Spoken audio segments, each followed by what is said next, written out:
Hello friends, welcome to BB smart study. आज की video में हम फिजियोकेमिकल प्रॉपर्टीज ऑफ सॉइल के बारे में स्टडी करेंगे। हमारी पिछली वीडियो में हमने factors influencing of soil formations के बारे में स्टडी किया था। मैं आशा करती हूँ कि आप सबको ये वीडियो पसंद आएगी। हमारे वीडियो में आपको एक प्रॉपर नोट्स प्रोवाइड की जाएगी जो आपको इजिली समझ आ सके, जो आपके बीएससी एंड एमएससी स्टूडेंट्स के लिए काफी हेल्पफुल होगी। तो चलिए वीडियो को बिना टाइम वेस्ट किए स्टार्ट करते हैं। Physiochemical properties of soil. हम जानते हैं कि जो सॉइल होता है उसके 3 स्टेज होते हैं जिसके कारण सॉइल का फॉर्मेशन होता है, परंतु इसके प्रत्येक फेज के अपने अपने फिजियोकेमिकल प्रॉपर्टीज होते हैं। सॉइल में प्रेजेंट ऑर्गेनिज्म, सॉइल के बायोलॉजिकल कंपोनेंट्स होते हैं, उसमें प्रेजेंट विभिन्न प्रकार के खनिज तत्व इसके फिजिकल घटक होते हैं। इसी प्रकार से सॉइल में प्रेजेंट विभिन्न प्रकार की गैसें इसके गैसीय घटक होते हैं। इसी तरह इसके फिजिकल केमिकल प्रॉपर्टीज भी हैं जो निम्न हैं। पहला है physical properties of the soil. Soil के भौतिक गुण निम्न है, जिसमें से पहला होता है सॉइल सेपरेशन टेक्सचर, जिसमें मृदा का प्रकार एवं गठन के बारे में पढ़ते हैं। दूसरा है स्ट्रक्चर्स ऑफ द सॉइल, जिसमें मृदा की संरचना पढ़ते हैं। तीसरा है सॉइल डेंसिटी, जिसमें मृदा का घनत्व पढ़ते हैं। और चौथा है पोरोसिटी ऑफ सॉइल, जिसे रंध्रा अवकाश कहते हैं। उसके बाद पांचवा है सॉइल कलर, छठवां है सॉइल सरफेस एरिया और सातवां है थर्मल कंडक्टिविटी। आठवां है परमेबिलिटी ऑफ सॉइल, नौवां है सॉइल टेम्परेचर और 10वां है सॉइल प्लास्टिसिटी, कोहेशंस एंड एडिशंस। इन सभी गुणों को हम आज के वीडियो में देखेंगे। पहला देखते हैं soil separates and texture. Soil में विभिन्न प्रकार के रॉक्स पार्टिकल्स पाए जाते हैं और इन रॉक्स पार्टिकल्स का एक निश्चित आपेक्षिक अनुपात सॉइल का गठन को निर्धारित करता है। सॉइल टेक्सचर उसमें प्रेजेंट मिनरल्स पार्टिकल्स की साइज पर निर्भर करता है और सॉइल की प्रॉपर्टीज उसमें प्रेजेंट वनस्पतियों के लिए इम्पोर्टेंट होता है, क्योंकि सॉइल टेक्सचर के एरिएशन एवं उसकी वाटर होल्डिंग कैपेसिटी पर नियंत्रित रखता है। या फिर सॉइल में जो सैंड सिल्ट क्ले पाया जाता है और इसी का एक अपेक्षित अनुपात को ही सॉइल टेक्सचर कहते हैं। सॉइल टेक्सचर सॉइल की एकमात्र ऐसी दशा है, एक ऐसी फिजिकल प्रॉपर्टीज है जिसको चेंज नहीं कर सकते हैं। अगर किसी सॉइल में 85% सैंड पाई जाती है तो उसे सैंडी सॉइल कहेंगे। यदि किसी सॉइल में 80% सिल्ट पाया जाता है तो उसे सिल्ट सॉइल कहेंगे। और यदि किसी सॉइल में 40% क्ले पाया जाता है तो उसे क्ले सॉइल कहेंगे। और यदि जिस सॉइल में सैंडी, सिल्ट एंड क्ले बराबर मात्रा में हो तो उस सॉइल को लोमी सॉइल कहते हैं। और इसका जो अनुपात होता है वो 1:1 पाया जाता है। स्ट्रक्चर्स ऑफ सॉइल देखते हैं। दूसरा, सॉइल के पार्टिकल जो sand, silt and clay group में पाए जाते हैं, इन सॉइल पार्टिकल्स का किसी स्पेशल पैटर्न में अरेंजमेंट ही सॉइल के स्ट्रक्चर्स कहलाती है। प्राकृतिक रूप से या फिर नेचुरली रूप से हुए समूहन को या फिर इसके जो ग्रुप होता है उसको पैड्स एंड आर्टिफिशियली रूप से बनी सॉइल को क्लोट्स कहते हैं। पैड्स एंड क्लोट्स में अंतर यह है कि जो क्लोट्स होता है वो टूटे हुए पेड़ या फिर ब्रोकन पैड्स को कहा जाता है। उसके बाद देखते हैं जो टाइप्स ऑफ सॉइल है वो कितने प्रकार से होते हैं। पहला है प्लेटी, दूसरा है प्रिस्टेमेटिक और तीसरा है ब्लॉकी और चौथा है स्फेरिकल। इसके बाद देखते हैं जो सॉइल होता है उसका साइज क्लास कैसा होता है। सॉइल या तो अत्यधिक थिन या फिर अत्यधिक महीन या पतली या मीडियम खुरदुरी या थिक या अत्यधिक थिक होती है। इसके बाद फिजिकल प्रॉपर्टीज में तीसरा देखते हैं सॉइल डेंसिटी, जिसे मृदा का घनत्व कहते हैं, या फिर सॉइल वेट। जब किसी भार के अंदर आयतन का भाग दिया जाता है और उसके बाद हमें उसका वैल्यू मिलता है तो उसे सॉइल डेंसिटी कहते हैं। सॉइल की डेंसिटी प्रति इकाई आयतन मास पदार्थ है, इसे ग्राम पर क्यूबिक सेंटीमीटर में दर्शाया जाता है। सॉइल का औसत घनत्व 2.65 ग्राम क्यूबिक सेंटीमीटर है। सॉइल का घनत्व वेदरिंग की तीव्रता पर डिपेंड करता है। सॉइल डेंसिटी को प्रायः 2 तरह से दर्शाया जाता है। पहला होता है particle density and true density और दूसरा होता है बग डेंसिटी। जो पहला होता है पार्टिकल डेंसिटी का जो ठोस भाग होता है उसके डेंसिटी के कर को डेंसिटी कहते हैं और इसका जो फॉर्मूला होता है वो वेट बाय वॉल्यूम होता है। वेट को ग्राम में डिनोट करते हैं और जो वॉल्यूम होता है उसको सेंटीमीटर क्यूब से डिनोट करते हैं। उसके बाद दूसरा होता है बग डेंसिटी पार्टिकल डेंसिटी के जैसा ही होता है, बस इसमें फर्क ये रहता है कि इसमें वेट और वॉल्यूम के साथ पोर स्पेस को भी कैलकुलेट किया जाता है। इसका जो फॉर्मूला होता है वो weight of soil by volume of soil plus pore space होता है।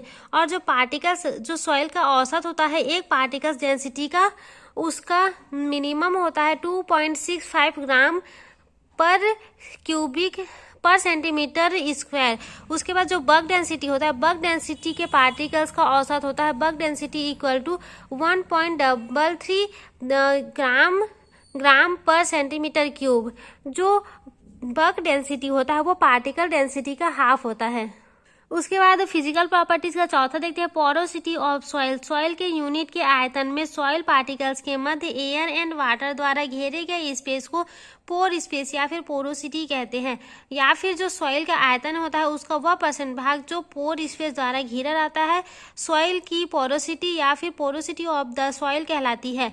जो पोरोसिटी होता है वो डायरेक्शनल प्रोपोर्शनल होता है 1 पार्टिकल्स का आकार या फिर कणों का आकार के। और जो पोरोसिटी होता है उसका जो फार्मूला होता है वो 100% में minus percentage of solids equal to % of pore space का टोटल वॉल्यूम होता है। जब इसको हम इसमें जो % ऑफ सॉलिड्स है तो अब % ऑफ सॉलिड्स कैसे निकालते हैं, जो % ऑफ सॉलिड्स होता है उसमें बल्क डेंसिटी बाय पार्टिकल्स का जो डेंसिटी होता है इसको 100 से मल्टीप्लाई करते हैं और इसके बाद पोरोसिटी को हम आसानी से निकाल सकते हैं। जैसे पोरोसिटी का जो फॉर्मूला था वो %/100 था, 100 में माइनस करके जो % ऑफ सॉलिड था तो % ऑफ सॉलिड्स में इसका फॉर्मूला डाल देते हैं BD/PD और इंटू 100 कर देते हैं, तो इससे हमारा पोरोसिटी का % निकल जाता है।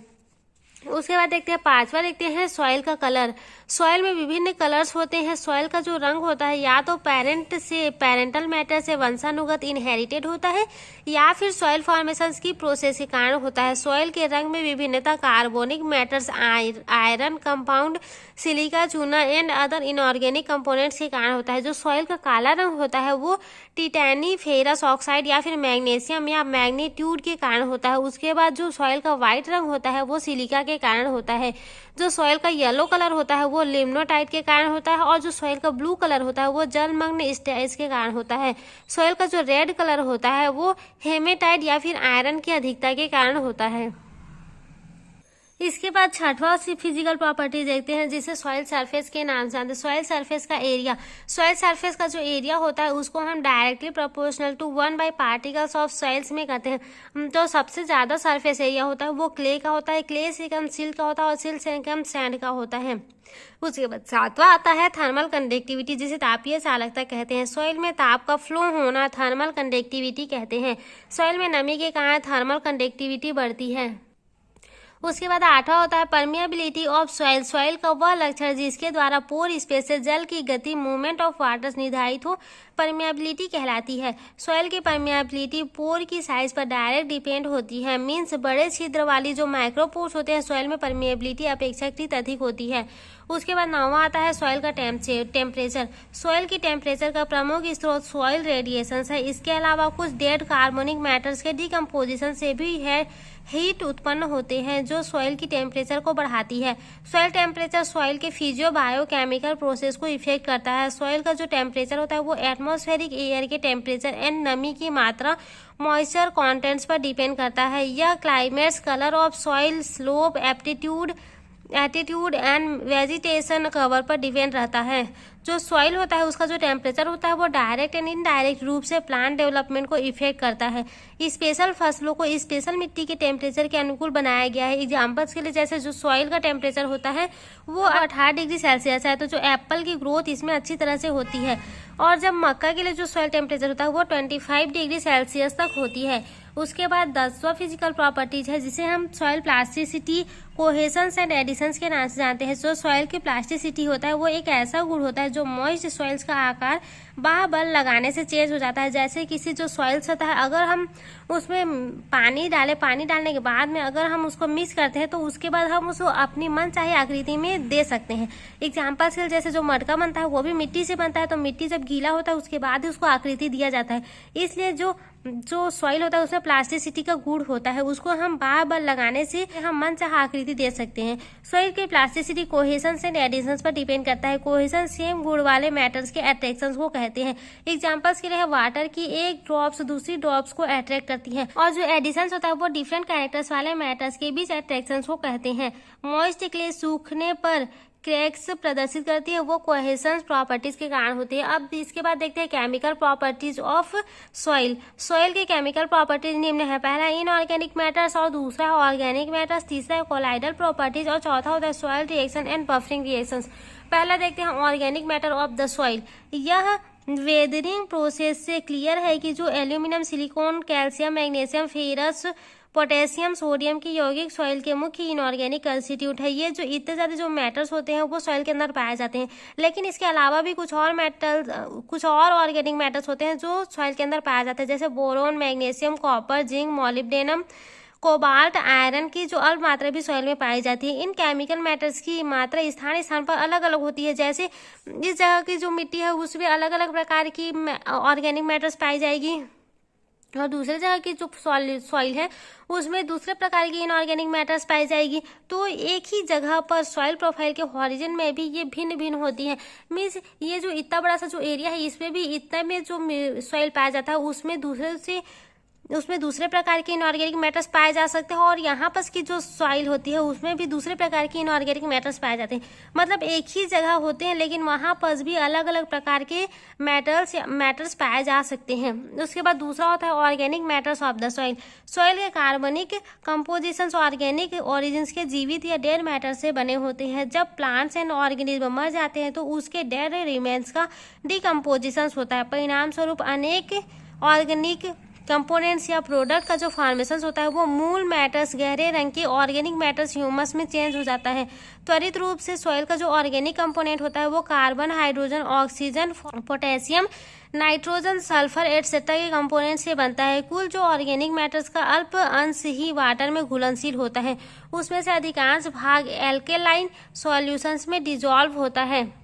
उसके बाद है केमिकल कंपोजिशंस की दृष्टि से ह्यूमस में निम्न ऑर्गेनिक मॉलिक्यूल्स पाए जाते हैं, जिसमें से पहला होता है एमिनो एसिड। जो एमिनो एसिड्स होता है उसमें ग्लूटानिक एसिड, एलोनाइन, वेलेनाइन, प्रोलाइन, क्रिस्टलाइन, फेनिल एलोनाइन होता है। और जो प्रोटीन्स होता है प्रोटीन में प्यूरिन, A+G, एडेनिन और ग्वानिन और पायरीमिडिन, C, साइटोसिन, थायमिन, यूरेसिल पाया जाता है। और तीसरा होता है एरोमेटिक मॉलिक्यूल्स, चौथा यूरोनिक एसिड्स, पांचवा होता है एल्फैटिक एसिड, छठवा होता है एमिनो शुगर्स और सातवां होता है हेक्सोस शुगर, आठवां होता है पेंटोस शुगर, नौवां होता है शुगर एल्कोहल्स और 10वां होता है मेथाइल शुगर्स। ये सभी ऑर्गेनिक मैटर्स में पाए जाते हैं। उसके बाद तीसरा देखते हैं colloidal properties of the soil particles. इसमें दो प्रकार के पदार्थ होते हैं, क्रिस्टेलॉइड्स एंड कोलाइड्स। जो क्रिस्टेलॉइड्स होता है ये क्रिस्टलाइन सॉलिड्स मैटर होता है जो अन्य मैटर से मिलकर ट्रू सॉल्यूशंस बनाते हैं। ऐसे सॉल्यूशंस में क्रिस्टलाइन पार्टिकल्स को माइक्रोस्कोप से नहीं देखा जा सकता है। उसके बाद दूसरा होता है कोलाइड्स। कोलाइड शब्द का जो सबसे पहले यूज था वो ग्राहम ने किया था, जिसका अर्थ है मैटर्स की एमॉर्फस स्टेट जो ट्रू सॉल्यूशंस का फॉर्मेशन नहीं कर पाती है। कोलाइड्स आयोनिक फॉर्म या मॉलिक्यूलर फॉर्म में नहीं पाए जाते हैं बल्कि एटम्स एंड मॉलिक्यूल्स के समूह के ग्रुप में मिलते हैं। उसके बाद चौथा होता है सॉइल रिएक्शंस। सॉइल में कई केमिकल प्रॉपर्टीज सॉइल रिएक्शंस के आसपास केंद्रित होते हैं। नेचर के संदर्भ में जो कुछ सॉइल होते हैं वो न्यूट्रल, एसिडिक एंड बेसिक होती है। इससे हाइड्रोजन आयंस कॉन्सेंट्रेशन या पीएच वैल्यू के रूप में प्रदर्शित किया जा सकता है। एग्जाम्पल्स के लिए देखते हैं हाइड्रोजन NOH माइनस आयंस में विघटित होकर अतः वाटर्स का जो आयोनिक कांस्टेंट है उसका निम्न होगा।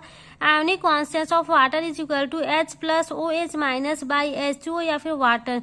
उसके बाद देखते हैं इसमें बफर एक्शंस या किसी सिस्टम के pH में चेंजेस का प्रतिरोध है। ऐसे सॉल्यूशंस pH मान के बेस पर स्थायी होते हैं चाहे उनमें एल्केलाई या एसिड डाला जाए। अतः ऐसे विलयन जो अपनी एसिडिटी या एल्केलाइनिटी को सुरक्षित रख सके बफर सॉल्यूशंस कहलाते हैं। सॉइल में अच्छी बफरिंग कैपेसिटी पाई जाती है अतः सॉइल के पीएच को चेंज करने के लिए एसिड एंड बेस की अत्यधिक मात्रा डालनी होती है। Phosphate, carbonate, bicarbonate and inorganic acid के सॉल्ट सॉइल की इंपॉर्टेंट बफरिंग एजेंट्स है। इसके अलावा केटायन से संबंध कोलाइड्स भी इंपॉर्टेंट बफरिंग एजेंट्स है। सॉइल की बफर प्रोसेस एग्रीकल्चर के क्षेत्र में इंपॉर्टेंट है क्योंकि यह पीएच की स्थिरीकरण, स्टेबलाइजेशन एवं सॉइल करेक्शंस में उपयोगी है। यहाँ से हमारा फिजियोकेमिकल प्रॉपर्टीज ऑफ सॉइल्स का टॉपिक कंप्लीट होता है। अगर आपको ये वीडियो पसंद आई है तो प्लीज़ इसे लाइक, शेयर एंड सब्सक्राइब कर दीजिए ताकि हमारी जो न्यू अपडेट वीडियो है वो आप तक पहले पहुँच सके। Thank you.